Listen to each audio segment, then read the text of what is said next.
Ela não casou por interesse, mas ela casou esperando uma vida melhor. Não necessariamente uma vida de madame, mas uma vida confortável. E de repente o marido foi para trás. Eu estava em oração na bênção com o Santíssimo. E Deus mostrou uma segunda mulher. Que foi uma coisa impressionante. Eu vou voltar na primeira. Que a mulher, ela aceitava o marido. Mas ele passou por uma fase de bebida. Não era mais alcoolista e drogas. Mas ela pegou nojo. Ela não conseguia mais ter uma relação marido e mulher. Ela carregava essa coisa ruim daqueles momentos. E eu sei com o Santíssimo, e impressionante, eu não sei explicar isso, mas quando Deus mostra, Ele mostra mais ou menos onde. É uma coisa, algo impressionante em Deus. E quem estava comigo no retiro sabe do que eu estou falando. Não é algo escondido. E eu passei por uma pessoa e voltei. E Deus me mostrou a pessoa. O primeiro caso. E ela, quando eu toquei nela, ela falou, sou eu mesmo.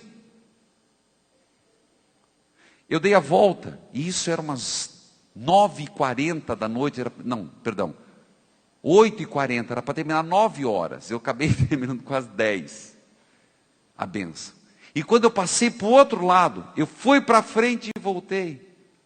Ela disse, sou eu. Eu tenho nojo do meu marido. E eu não o perdoo, porque ele me frustrou. E ela começou a dizer, eu que esperava algo mais da minha vida. Eu casei, porque eu sonhava ser feliz. Hoje ele está comigo, eu vou morrer com ele. Mas eu sou frustrada do que eu pensava, do que seria e do que hoje está. Foi quando realmente eu disse, a tua libertação está ali. Depois ela mandou um testemunho dizendo que eu toquei na ferida que ela nunca teve consciência que ela tinha. A frustração do que ela projetou para a vida dela. E o marido foi corroendo todos os sonhos. Estão junto. Mas Deus mostrou naquele momento para ela, só me usou como capacho, de que ela não tinha resolvido uma das piores feridas da vida emocional dela. Agora é um processo de cura. Humildade é você, às vezes, pedir, Deus, mostre onde que estão minhas frustrações. Humildade é você admitir onde eu contribuí e onde eu me frustrei. Foi uma experiência que aconteceu semana passada e marcou muito. Foi muito latente. Quando eu falei que às vezes a gente precisa, quando feridas lá atrás estão mal resolvidas, elas afloram no presente e você pergunta, por que eu agi assim? Olha um pouco para trás e veja o que não está curado em Deus. O que não está resolvido em Deus. Eu não posso mudar meu passado. Tenha consciência disso. Tem coisas que não dá. Mas eu posso voltar lá atrás e curar. Para escrever certo o meu futuro. Eu quero dizer que você percebe uma pessoa que não se sente curada por Deus e perdoada. Porque da mesma forma que uma pessoa bem resolvida, curada, santos, eu volto. Vós que sois santos e amados por Deus. Você acaba contagiando. Sabe, é difícil você conviver com uma pessoa muito vingativa.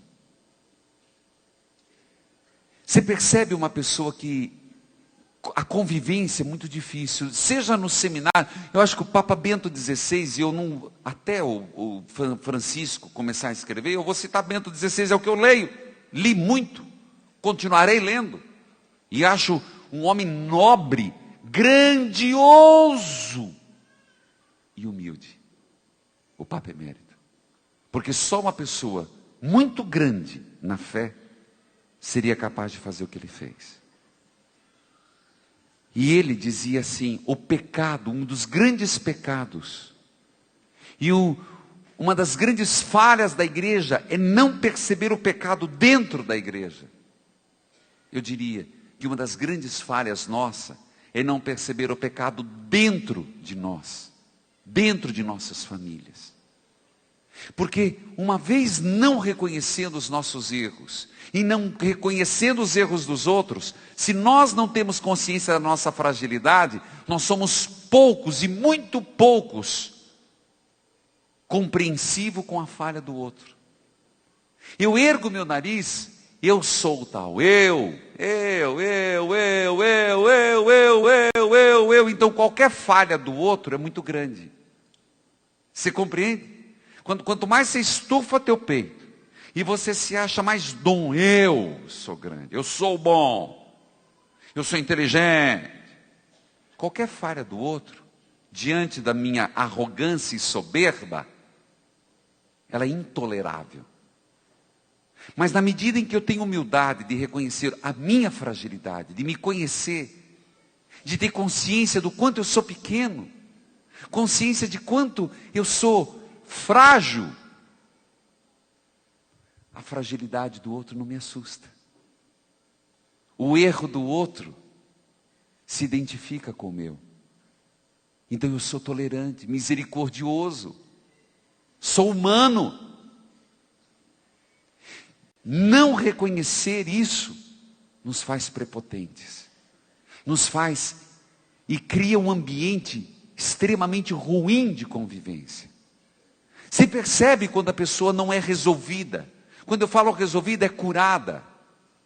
Quando na comunidade, gente, nas nossas comunidades, nas nossas pastorais, nas nossas sacristias, nos nossos movimentos, nos nossos grupos de oração, nos nossos seminários, entre os padres.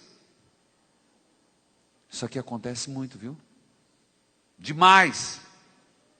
Demais. E você vai ver por que aquela pessoa é tão azeda. Por que aquela pessoa é tão chata. Por que aquela pessoa, quando ela entra com ela o espírito da confusão. Gente, tem gente que tem o dom, não sei, não é dom. Isso não é dom. Errata, isso não é dom. Tem pessoas que carregam com ela o espírito da confusão. Tem gente que carrega com ela o espírito da discórdia. Santos e amados, você consegue identificar quem faz o bem, quem faz o mal? Humildade. Se a primeira virtude que nos ajuda a perdoar, qual é? Compaixão. Entendeu a palavra compaixão? Entendeu humildade? Que vem de quê? Humildade tem a raiz humus. O que é humus? Opa, salvou a pátria. Humildade, humus. Quanto mais você conhece a sua fragilidade, mais tolerância você tem, mais perdão você dá. Se nós reconhecemos a nossa fragilidade, Senhor, Senhor, Senhor, me perdoe. Aquela parábola, tem uma parábola impressionante. Lembra de um homem que chega assim, e o dono diz: quanto você me deve? Devo tanto. Vai, prende esse homem, pega, dê os seus bens. Senhor, perdão, perdão, Senhor, perdão. Eu te pagarei, então vai, eu te perdoo. Ele sai, pega o outro e esgana. Lembra dessa parábola? Qual foi o grande erro? O homem, não é que tinha compaixão. Ele não experimentou o amor. Ele não tinha consciência. É impressionante isso. Tem várias chaves de leitura. Mas ele chegou diante do patrão e ele não tinha consciência da dívida. Quando ele recebeu o perdão, para ele não significou nada. Ele não teve consciência da gravidade da dívida que ele tinha. Por isso, ele não valorizou o perdão que foi dado. Então ele não sentiu-se amado. Ele não sentiu os frutos do perdão dado. Por isso ele não conseguiu dar ao outro. É uma chave muito interessante de leitura. Tem mais. Se nós olharmos o terceiro, como escolhidos de Deus, santos e amados, perdoai-vos uns aos outros, mutuamente. E se alguém tiver queixa contra alguém, perdoe, como um perdão ao outro, e do mesmo modo que o Senhor perdoou vocês. E acima de tudo, vistam-se com amor, que é o laço da perfeição. Perdoai, está aí no texto de Colossenses. A terceira virtude é a virtude da mansidão. Mansidão. Você percebe que essas virtudes são, no mínimo, maravilhosas. Eu gostaria desse momento de ler para você o que é possível no amor, do que é possível na graça, do que é possível na misericórdia. Eu tenho lidado, Deus me deu uma graça de estar numa paróquia, agora fui elevada a santuário. E eu tenho refletido muito com meu grupo. O primeiro retiro que eu preguei foi para as lideranças que iam trabalhar no retiro. 2 dias, sábado e domingo. Foi maravilhoso. Nos preparamos e eu dizia, um santuário, eu acredito que a canção nova, os acampamentos aqui, os kairós, e eu volto mais algumas vezes, é você pegar as pessoas feridas, é fazer um pouquinho aqui a UTI, trabalho intensivo, e de forma intensiva, a gente pedir, Deus, eu estou precisando ser curado. Eu tenho pregado e tenho sentido muito forte a imagem do bom pastor, que foi domingo passado. E se eu perguntar quem é do rebanho do Senhor, quem é ovelha, a maioria vai levantar a mão. Mas a questão não é ser ovelha. Dizer, é fácil dizer, tu és, Senhor, o meu pastor, nada. O Senhor é meu pastor, nada. Com todo respeito, isso é fácil. É fácil você se colocar como parte do rebanho. É difícil você deixar se curar por Jesus. Você se colocar como ovelha e deixar se cuidar. Deixar que Jesus pastoreie. Perdão é uma forma, sem dúvida, de você exercitar o pastoreio de Jesus Cristo. Espírito Santo, vinde falar em mim.